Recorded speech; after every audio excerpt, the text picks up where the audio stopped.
ዛሬ ደግሞ ይዤላችሁ የቀረብኩት በርካታ ወተት እርባታ ስራ ላይ የተሰማሩ የወተት እርባታ ባለቤቶች የወተት ላሞች ከፍተኛና ጥራት ያለው የወተት ምርት እንዲሰጡን ብዙ ወተት እንዲመረትልን ጤናቸው የተጠበቀ እንዲሆንልን በምን መልኩ ነው መመገብ ያለብን ብለው የጠየቁኛሉ። ስለዚህ እዛ ላይ መሰረት አድርገን እንሰራለን። በዋነኛነት ምን ማሟላት አለብን?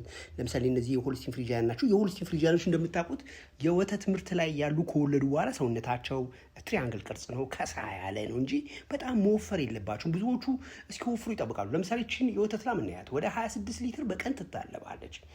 ቀጣዩን እናያት፣ ወፈር ይላል ሰውነቷ። አያችኋት? ወተት ምርቷ ወረድ ያለ ነው፣ 17 18 አካባቢ ናት። አሁን ያችኛዋ ደግሞ በጣም ወተት አላት። ስለዚህ ላሞች ላይ የምናደርጋቸው እያንዳንዳቸው እንክብካቤዎች ላሞቻችን ነገ ከነገ ወዲያ በወተት ምርታቸው የተሻለ እንዲሆኑ፣ ጥራት ያለው ወተትን እንዲሰጡን፣ የጡታቸው እንደዚህ ሆርሞኖች ከፍተኛ ወተትን ማምረት እንዲችሉ አድርገን ጥሩ አመጋገብ መስጠት አለብን። በተለይ ገላቸው፣ ንጽህናቸው፣ የጡታቸው ቱቦች፣ ጡት የሚወርድበትን ካናሎች አያቸው። እነዚህ ላሞች ትላልቅ ናቸው። እነዚህ ትላልቅ ላሞች እንደዚህ ጤናቸው የተጠበቀ እንዲሆን ምን ማድረግ አለብን? አመጋገብ ላይ ማተኮር አለብን። ከዚህ ውስጥ የተመጣጠነ አመጋገቦች ለላሞች በበቂ ሁኔታ መስጠት አለብን። ከአንዱ ምንድነው? ጥሩ ሳር ንጽህናው የተጠበቀ ለምሳሌ እንደ አልፋ እንደ ናፔር እንደ ጤፍ ገለባዎች በጣም ጠቃሚ ናቸው። እዚህ ውስጥ ማን አለ? አብሮ ኃይል ሰጪ መኖች ለምሳሌ በቆሎ 45%፣ የስንዴ ገለባ፣ የሳር ገለባ፣ የገብስ ገለባዎች በጣም ጥሩ ናቸው። በተጨማሪ እዚህ ውስጥ ደግሞ ማን አለ? ፕሮቲን አለ። ፕሮቲን የበለጸገ መኖች ለምሳሌ እንደ ኑግ፣ እንደ ፋጉሎ፣ እንደ ጥጥ ፍሬ፣ እነዚህ ነገሮች በሙሉ በፕሮቲን በጣም የበለጸጉ ናቸው። የበለጸጉ ማዕድናት የምንላቸው የተፈጨ የበሬ አጥንት፣ የተፈጨ የበሬ፣ የፍየል፣ የበጎች ደም በፋብሪካ ፕሮሰስ ተደርጎ እነዚህ ኤክስፖርት አባቶሮች ላይ ሞጆ ደብረ ዘይት ላይ ይሸጣሉ። አዲስ አበባ ቄራ አለ። የተፈጨ ወይም ደግሞ የአሳ አጥንት፣ እነዚህ ነገሮች በሙሉ ሚኒራል የምንላቸው በውስጣቸው ምን አላቸው? እንደ ሶዲየም አላቸው፣ ማግኔዥየም አላቸው። ይሄ እጥረት ብዙ ጊዜ ላሞች በወሊድ ላይ ያሉ ድካምና መልፈስፈስ እንዲገጥማቸው ያደርጋል። ስለዚህ በአንደኝነት የተመጣጠነ አመጋገብ ለላሞች እንከተላለን። ማን ዘርዝር ያሳይቻቸዋል። ሌላው ንጹህ ውሃ መስጠት መቻል አለብን። ላሞች የሚያጠቡ የሚታለቡ ላሞች በቀን ከ80 እስከ 100 ሊትር፣ አንዳንዶቹም ደግሞ ሙቀቱ ከፍ ካለ እስከ 120 ሊትር በቀን ሊጠጡ ይችላሉ። በቂ ውሃ ለላሞች አለመስጠት የወተት ምርታቸው እንዲወርድ ያደርጋል። ለምሳሌ ችላም ይወት ጡቷ፣ ሰውነቷ፣ ስፋቷ ላሞች እየወለዱ በሄዱ ቁጥር አጥንታቸው፣ ይሄ የጎን ስፋታቸው፣ አከርካሪያቸው በጣም እየሰፋና እየለጠጠ ይሄዳል። በዚህ ጊዜ ምንድነው ወሊዳቸው ከፍ እያለ ይሄድ። እነዚህ አሁን 2 3 የወለዱ ላሞች ናቸው። ስለዚህ ምን እናደርጋለን? የውሃ እጥረት በወተት ምርት ላይ ከፍተኛ የሆነ የወተት ምርት እንዲቀንስ አስተዋጽኦ ያደርጋል። ስለዚህ ምን ማድረግ አለብን? በቂ ውሃ ልንሰጣቸው ይገባል። በሶስተኛ ላይ የወተት ምርት በቂና ንጹህ እንዲሆን የቤታቸው ነፋሻማ ጥሩ የአየር ንብረት የሚዘዋወርበት መኖሪያ ቤት ማዘጋጀት አለብን። እዛ ላይ ምን አለው? ንጹህ ውሃ፣ ደረቅ ሳር ወይም ደግሞ ቤታቸው ግታቸው የሚተኙበት አካባቢ ላይ ሰጋቱራ በደንብ የተነጠፈ እንዲሁም ደግሞ ጥሩ የፀሐይ ብርሃን የሚዘዋወርበት መሆን አለበት። በተለይ ደግሞ ዝናብና ፀሐይ ነጸብራቆችን የሚያስገባ መሆን የለም። ብዙ ጊዜ ነጸብራቆች በአብዛኛው ጊዜ ሲገቡ ምን ይሆናሉ? ላሞቹ ለከፍተኛ በሚተኙበት ወቅት መሬቱ በአብዛኛው በፀሐይ ጨረር ከተጎዳ በሚተኙበት ወቅት ጡታቸው ያ የጋለ ቦታ ላይ ሲያርፍ ለከፍተኛ የጤና ጠንቅ ለጡት በሽታ ይጋለጣሉ። ስለዚህ እንደዚህ አይነት ነገር ካለ ምን ማድረግ አለብን? ቶሎ ብለን እነዛ ላሞች ከዛ ቦታ ላይ ማንሳት ወይም ደግሞ የአካባቢውን በሸራ ቶሎ መሸፈን ማድረግ አለብን። የሚያርፉበት በቂ ቦታ ደግሞ መኖር አለበት። ወደ ጎን በተለይ መሆን አለበት። ከ90 ሴንቲሜትር እስከ 1 ሜትር መድረስ አለበት። በደንብ ተንቀሳቅሰው መንቀሳቀስ መቻል አለባቸው። አለበለዚያ የቦታ ጥበት ካለ አንደኛ በመተፋፈን ለተለያየ የጤና ችግር ይጋለጣሉ። ሁለተኛ ደግሞ አንደኛው ዓላም ሌላው ዓላም ላይ ልትሻና ትችላለች፣ ልበቷ ልጥል ትችላለች። አንደኛው ዓላም ከተኛች ልትረቅጣት ትችላለች። እርስ በእርስም ይወጋጋሉ። በሚወጋጉበት ጊዜ በተለይ እርግዝና ላይ ካሉ ውርጃ ሊመጣ ስለሚችል ቦታቸው፣ ስፋታቸው የዚህ አቀማመጥ አያችሁት ጥሩ ነው። እዚህ ቤት ላይ ትንሽ ያለው ችግር ምንድነው? የንፋስ ዝውውር የለውም። ቤቶቹ ቁመታቸው ወደ 2 ሜትር ከ80 አካባቢ ናቸው። ቤቱ ግን በብዛት በእርጥበት የተጎዳ ነው። ሌላው ተጨማሪ መመገቢያቸው ጥልቀት አለው። ይሄ በጣም ከባድ ነው። ላሞች ጥልቀት ውስጥ ገብተው መብላት የለባቸውም። በሜዳ ላይ የተነጠፈ መሆን መቻል አለበት። አንደኛ ያ ጥልቀት ውስጥ ሲገቡ ለባክቴሪያ መራባት ምቹ ይሆናል ቦታው። ሁለተኛና ሌላው ደግሞ ላሞች ይጨነቃሉ። እዛ ውስጥ ገብተው አጎንብሰው ኦክሲጅን ያጥራቸዋል እና ለተለያየ ነገር ይጋለጣሉ። ስለዚህ ምን መሆን አለበት? እንደዚህ አይነት ላሞች ንቃታቸው ብራይቱ እንዲሆኑ ምን ማድረግ አለብን? መመገቢያቸው ንጣፍ መሆን መቻል አለበት። ከዛ በኋላ ያንን ማጽዳት እንጂ እንደዚህ አሁን ከተማ ላይ እንደተለመዱ ጉድጓድ የሚመስሉ 60 ሴንቲሜትር 50 ሴንቲሜትር ጥልቀት ያላቸው መመገቢያዎች ጥሩ አይደሉም። በተለይ ደግሞ የሚታለቡ ላሞች የሚታለቡበት ሰዓት በደንብ መከበር አለበት። ከዛ ውጭ ከሆነ ላሞች ጡታቸው ላይ ችግር ሊገጥማቸው ይችላል። የተመሳሳይ የወተት ምርት ላይ ይሰጡ ይችላሉ። በተለይ ደግሞ ላሞች በተለይ ከ20 ሊትር በላይ እስከ 20 ሊትር ያሉ በቀን 2 ይታለባሉ። ከ20 ሊትር በላይ ግን የሚታለቡ ላሞች ካሉ በተለይ ወተታቸው የሚፈስ ከሆነ በቀን 3 ማለብ መቻል አለብን። አለበለዚያ አለማለባችን አንዳንድ ጊዜ ባለቤቶች የላሞቹ ባለቤት ላሟ ምንድን ነው የምትረዳው ካላለበኝ ለምን አመርታለሁ ማምረትን ታቆማለች፣ ትይዟለች። ጡታቸው ውስጥ ደግሞ በአብዛኛው ጊዜ ላሞቹ ጡት ውስጥ ወተት ሲቆይ ለጡት በሽታ እንዲጋለጡ ያደርጋል። ነገር ግን ምንድን ነው ከ20 ሊትር ከ25 ሊትር በላይ የሚታለቡ ላሞች ካሉ ምን እናደርጋለን? በቀን 3 ጊዜ ማለት ባለብናቸው ቁጥር ሆርሞኖቻቸው ግላንዶቻቸው ቶሎ ቶሎ ትእዛዝ ይቀበሉና ያለችውን ወተት ያመርታሉ። ስለዚህ የወተት ምርታቸው ቀስ እያለ ጥሩ ባበላናቸው ቁጥር ከፍ እያለ እየጨመረ ይሄዳል። ስለዚህ በዚህ ላይ ደግሞ የሚታለቡ ላሞችን ከማብላታችን በፊት ወይም ደግሞ ከማብላታችን በፊት ምን ማድረግ አለብን? ውሃ በደንብ መስጠት ለምግብ መንሸራሸር ይጠቅማቸዋል። ከማብላታችን በፊት ደግሞ ግታቸውን በንጹህ ውሃ ማጽዳት መቻል አለብን።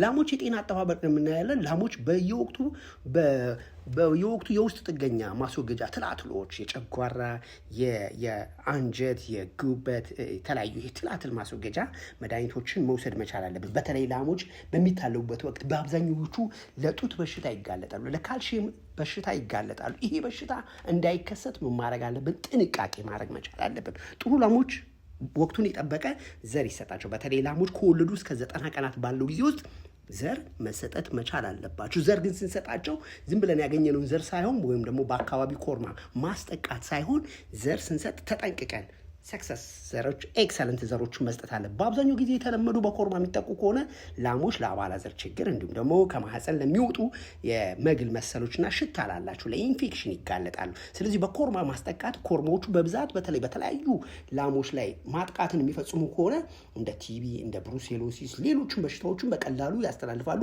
ስለዚህ ላሞቻችን ዘር ጠብቀው አይይዙም። ለምን? ለማህፀን ኢንፌክሽን ስለሚጋለጡ። ስለዚህ ይሄ ነገር ምን መሆን አለበት? ላሜ ከወለደች በኋላ ፈሳሽ አሳየች ወይ? ፈሳሿ ይሸታል ወይ? መግል አለ ወይ? የኮርማ ፍላጎትን መቼ አሳየች? የኮርማን ፍላጎት ካሳየች ከ8 ሰዓት እስከ 10 ሰዓት ባለው ጊዜ ውስጥ ባለሙያ መጥቶ ዘር እንዲሰጥ ማድረግ። የኮርማ ፍላጎት ደግሞ ሊያነሱ አካባቢ በቂ የሆነ አመጋገብን በደንብ መስጠት፣ ንጹህ ውሃ ማቅረብ፣ ማደሪያ ቦታቸውን ንጹህ ማድረግ በወቅቱ የኮርማ ፍላጎትን አንስተው በሚገኙበት ወቅት ዘር በብቃት በደንብ በጥንቃቄ እንዲይዙ አስተዋጽኦ ያደርግላቸዋል። ስለዚህ ላሞችን የቀን አመጋገብ በተለይ ከወለዱ ከ15ኛ እስከ 20ኛ ቀናቸው ውስጥ በተለይ ላሞቹ ከ15 እስከ 20 ሊትር የሚታለቡ ከሆነ በቀን አመጋገብ ላይ ከ20 እስከ 30 ኪሎ ግራም አረንጓዴ መኖ መስጠት መቻል አለብን። አረንጓዴ መኖዎች ለሰውነታቸው በጣም አስፈላጊ ናቸው። ከ6 እስከ 9 ኪሎ ግራም ደግሞ የጤፍ ገለባ መስጠት አለብን። ተጨማሪ ደግሞ እዛው ላይ ምን ማድረግ አለብን? ደረቅ ሳር መስጠት አስፈላጊ ነው። እዚሁ ላይ ደግሞ አብረን ምን ማድረግ አለብን? ባለን ነው እንደ አካባቢው ከ4 ኪሎ ግራም በቀን 2 ጊዜ ኮንሰንትሬትድ መኖ መስጠት አለብን። ጠዋት 2 ማታ 2 ኦር ጠዋት ላይ 2 ከግማሽ ማታ ደግሞ 2 ከግማሽ። እዚህ ላይ በየፋብሪካው የሚሸጡ ምጥን መኖዎችን ሁልጊዜ አናሊሲስ ማሰራት አለብን። ምን ያህል ሞይስቸር አላቸው፣ ምን ያህል ፒኤች አላቸው፣ ምን ያህል የፕሮቲን ይዘት አላቸው፣ ምን ያህል የቫይታሚን ይዘት አላቸው። አናሊሲስ ካላሰራም በየቦታው የሚመረቱትን መኖች እየገዛን ላሞቻችን ውጤት ካልሰጡ የመኖ ኳሊቲው የወረደ ነው ማለት ነው። ስለዚህ አናሊሲስ ምርመራ በደንብ ማሰራት አለብን። እዚሁ ላይ እግረ መንገድ ማየት ያለብን ላሞቻችን ከ100 እስከ 150 ግራም ሚኒራሎች ተቀላቅለው ይወስዳሉ። ለምሳሌ እንደ ማዕድን፣ ጨው፣ ለምሳሌ ቅድም የነገርኳችሁ የዚህ የተፈጨ የበሬዎች አጥንት፣ የበግ የፍየል ደም ወይም ደግሞ የተፈጨ የአሳ ያ በጣም ሚኒራል ስለሆነ ወተት ምርት ለማህፀን ለዘር መያዝ ስኬታማነት በጣም አስፈላጊ ነው። ስለዚህ ማዕድኖች የበለጸጉ ነገሮች በጣም አስፈላጊ ነው። ከላይ ከተዘረዘሩት በትክክል ለላሞች ከምንሰጣቸው ከተነጋገርነው ላይ ላሞች ከ20 እስከ 40% የወተት ምርታቸው ይጨምራል። ይህም በማድረጋችን ብቻ ቅድም የዘረዘርናቸው አሉ። እነሱም በማድረጋችን ብቻ ቅድም የተነጋገርናቸውን አመጋገቦች ከ20 እስከ 40% የላሞቻችን የወተት ምርት ይጨምራል። በተለይ ላሞች ከወለዱ ከመውለድ በፊት በተለይ ከ60 ቀናት በኋላ እስከ 100 ቀናት ባለው ተገቢውን የወተት ምርት እንዲጨምሩ ጥንቃቄ ማድረግ አለብን። በተለይ ደግሞ ከ60 እስከ 21 ቀናት ከመውለዳቸው በፊት በእነዚህ ጊዜያት ጽንሱ በደንብ እንዲያድግና ላሟ ደግሞ በቀጣይ የምትወልደው ጤናማ ጽንስ እንዲሆን እሷም ደግሞ ጤንነቷ የተጠበቀ እንዲሆን እንዲሁም ደግሞ ከፍተኛ ወተት ምርትን እንድትሰጠን ከፍተኛ የወተት ምርትን እንዲኖራት አመጋገብ ላይ በየቀኑ የሚሰጡትን ጥንቃቄ ማድረግ አለብን። እስኪ እዚህ ላይ እንዴት እንመግባቸዋለን ላሞቻችን ከወለዱ በኋላ? ሁልጊዜ መርሳት የሌለብን ላሞች ከወሊድ በኋላ አንቲባዮቲክና ቫይታሚኖችን መስጠት አለብን። ለምንድን ነው ይሄን? እንዲያው ላሞች ከወለዱ በኋላ አንቲባዮቲክና ቫይታሚን የምንሰጠው አንደኛ ቫይታሚኖች ጉልበት፣ አቅም በተለይ በኤሌክትሮላይታቸው ከፍ ያሉ ቫይታሚኖችን ለላሞቻችን 1 ቀን 2 ቀን መስጠት አለብን። ሌላው በተጨማሪ ደግሞ ቫይታሚኖች መቼ ይሰጣሉ? ላሞች ሊወልዱ 2 ሳምንት 3 ሳምንት ሲቀራቸው አንደኛ የእንግዴ ልጅ በቀላሉ እንዲወጣ ያደርጋል። ሁለተኛ ላሞቹ በምጥ ጊዜ ጉልበት እንዲያገኙ ያደርጋል። ምክንያቱም በቫይታሚኖች ውስጥ ምን አለ? ቢዋን አለ። ኤሌክትሮላይታቸው ከፍ ያሉ ስለሆኑ ምጥ አይከብዳትም። ከወለዱም በኋላ ደግሞ የማህፀን ኢንፌክሽን እንዳይከሰት ትናንሽ የደም ቧንቧዎች ስለሚቆራረጡ ማህፀን ወደ ነበረበት ሂደት እንዲመለስና ጠንካራ ላም እንድትሆን አንቲቢዮቲኮችን መስጠት አለብን። እዚህ ላይ አንቲቢዮቲኮች ራሳቸው ባለቤቶች ግዙ እንጂ እኛ ሐኪሞቹ ይዘን የምንመጣውን መጠቀም የለባችሁም። ራሳችሁ ግን ሄዳችሁ ገዝታችሁ ለሐኪሙ ማቅረብ አለባችሁ። ንጹህ መርፌ፣ ንጹህ ስሪንጅ፣ አዲስ መድኃኒት መስጠት መቻል አለብን። እዚህ ላይ ከ8 እስከ 10 ኪሎ ግራም ጥሩ የጤፍ ገለባ ወይም ደግሞ ደረቅ ሳር መስጠት አለብን። በተለይ ከ10 እስከ 20 ግራም አረንጓዴ መኖ መስጠት አለብን። እንዲሁም ደግሞ ምጥን የተመጣጠነ መኖ ቅድም ያልኳችሁ ላይ ወረድ እንላለን። እዚህ ላይ ከ1 እስከ 2 ኪሎ ግራም መስጠት መቻል አለብን። በተጨማሪ ደግሞ ሚኒራሎች እስከ 100 ግራም መስጠት አለብን። ንጹህ ውሃና ጨው መቅረት የለባቸው። በተለይ ከ21ኛ ቀናቸው ጀምሮ ደግሞ እስከሚወልዱ ድረስ ከ21ኛ ቀናቸው እስከሚወልዱበት መጨረሻ ቀን በዚህ ቀን ውስጥ ደግሞ አመጋገባቸው ይቀየራል። ላሞች ዝም ብለን በጅምላ ስላበላናቸው የወተት ምርት አይሰጡንም። ግን የሚወልዱ ላሞች አመጋገብ አላቸው። በዚህ ቀን ምን መስጠት አለብኝ፣ በዚህኛው ቀን ደግሞ ምን መስጠት አለብኝ ማየት አለብን። በተለይ ከ21ኛ ቀናቸው ጀምሮ ባለው ጊዜ ውስጥ ደግሞ ከ6 እስከ 8 ግራም ንጹህ ገለባ ወይም ደግሞ ራፌጅ መስጠት አለብን። ተጨማሪ ከ20 እስከ 25 ግራም አረንጓዴ መኖ መስጠት አለብን። ከ2 እስከ 4 ግራም ደግሞ የተመጣጠነ መኖ፣ በተለይ ሚኒራሎች፣ ቫይታሚኖች፣ ንጹህ ውሃ፣ እንደዚህ በመጠበቅ ምን እናደርጋለን? የላሞቻችን ደህንነት እንጠብቃለን። እንዲሁም ደግሞ በጣም አለመከታተል በላሞች ላይ ከፍተኛ የሆነ ኪቶሲስ ችግርን ያመጣል፣ ወይም ደግሞ ፋቲ ሊቨርን ሊያመጣ ይችላል። ላሞች ስንመግባቸው እዚህ ላይ መጠንቀቅ ያለብን ቅድም በሁለት በሶስት የዘረዘርኳቸው አመጋገቦች አሉ። እነዚህ አመጋገቦች ምን ሊያመጡ ይችላሉ? ፋቲ ሊቨር ሊያመጡ ይችላሉ፣ ወይም ደግሞ በላሞች ላይ ኪቶሲስ ሊያመጡ ይችላሉ። ስለዚህ ፋቲ ሊቨር የጉበት ስብ በከፍተኛ ሁኔታ ወይም ደግሞ መከማቸት ወይም ደግሞ መሸፈን እንዳያስከትል ጥንቃቄ ያለው አመጋገብ መስጠት አለብን። ከወሊድ በኋላ ላሞች ከመጀመሪያ እስከ 7 ቀናት ባለው ጊዜ ውስጥ ደግሞ የጨጓራ ስርዓት ወደ ነበረበት እንዲመለስና ጤናማ አመጋገብ ስርዓት እንዲኖራቸው ላሞቹ ወዲያው እንደወለዱ ደረቅ ሳር በደንብ መስጠት መቻል አለብን። ከምንሰጣቸው በቆሎ አፍልተን መስጠት አለብን፣ እንደ ተልባ አድርገን ወይም ደግሞ ተልባም ራሱ አፍልተን እንሰጣለን። ከዚህ በኋላ ግን ምንድነው ደረቅ ሳር በበቂ ሁኔታ፣ ትንሽ አረንጓዴ ለምለም ሳር መስጠት አለብን። አረንጓዴ ላሞች በአብዛኛው ስንሰጣቸው አረንጓዴ ሳር ምን ሊከሰት ይችላል? ብሎቲንግ ሊከሰት ይችላል። አሲዶሲስ ሊከሰት ስለሚችል አናበዛውም። ቢፈልጉም እነሱ፣ እኛ ግን በመጠኑ መስጠት አለብን። በተለይ ከመጀመሪያው እስከ 2ኛ የለመለመ መኖ በደንብ መስጠት መቻል አለብን። ከመጀመሪያ ቀን እስከ 2ኛ እስከ 3ኛ ቀን ንጹህ ውሃ እጅግ በጣም ለላሞቻችን ለወተት ምርታቸው ለጤናቸው አስፈላጊ ነገር ስለሆነ ሁልጊዜ መስጠት አለብን። በተለይ ደግሞ ከ8ኛ እስከ 30 ቀናት ባለው የወተት ምርታቸው ፈጣን እድገት እንዲያሳይ ምን ማየት አለብን? ከ20 እስከ 30 ኪሎ ግራም አረንጓዴ መኖ፣ የለመለመ ሳር። ሁልጊዜ ላሞችን ዝም ብለን የበሉትን ይብሉ ተብሎ መኖ አይሰጥም። በክብደታቸው፣ በወተት ምርታቸው፣ በጤናቸው መሰረት ነው መስጠት ያለብን። ከ5 እስከ 8 ኪሎ ግራም ደግሞ ገለባ ወይም ደግሞ የጤፍ ወይም ደግሞ የስንዴ መስጠት አለብን። 4 እስከ 6 ደግሞ ኮንሴንትሬትድ መኖ፣ ጠዋት 2 ኪሎ እንሰጣለን፣ ማታ ላይ 2 ኪሎ እንሰጣቸዋለን። ከ150 ግራም ያልበለጠ ሚኒራል ወይም ደግሞ በማዕድን የበለጸጉ ነገሮችን እንሰጣቸዋለን ማለት ነው። እነዚህ ሁኔታዎች ብዙ ጊዜ በወተት ላሞች ምርት ላይ ከፍተኛ አስተዋጽኦ ስለሚያደርጉ ላሞቻችን በቂ ወተት ይሰጣሉ። እነሱም ደግሞ ጤናማ ይሆኑልናል፣ ቶሎ ደግሞ ምርት ይይዙልናል። ላሞች ከወለዱ ከ30 እስከ 100 ቀናት ከፍተኛ ወተትም የሚሰጡ ናቸው። በተለይ በቀን ከ25 እስከ 40 ኪሎ ግራም አረንጓዴ መኖ መስጠት፣ እንዲሁም ደግሞ ከ5 እስከ 8 ግራም የተመጣጠነ መኖ መስጠት፣ ከ5 እስከ 8 ግራም ገለባ በደንብ መስጠት አለ። በተለይ ከ150 እስከ 200 ግራም ሚኒራል መረሳት የሌለበት ንጹህ ውሃ መስጠት የወተት ምርታቸው የተሻለ እንዲሆንና ጤናማ እንዲሆኑልን ያደርጋል። የተመጣጠነ መኖ ለወተት ላሞች ኮንሰንትሬትድ መኖ ከ100 ግራም ያልበለጠ የሚያስፈልገው ደግሞ አዘገጃጀት ብዙ ጊዜ ከ100 ግራም ካልን በኋላ 50 ኪሎ ግራም የበቆሎ ዱቄት መስጠት አለብን። ልብ በሉ 100 ኪሎ ግራምን ለመስራት ማለት ነው። 25 ኪሎ ግራም የስንዴ ገለባ፣ 20 ኪሎ ግራም የኑግ ፋጉሎ ካለን የተልባ ከሌለን የሌሎችም ማድረግ እንችላለን። ግን ኑግ በአብዛኛው ጊዜ ቅባትነት ስላለው የቅባትነቱን ሊተካልን የሚችል ማድረግ አለብን።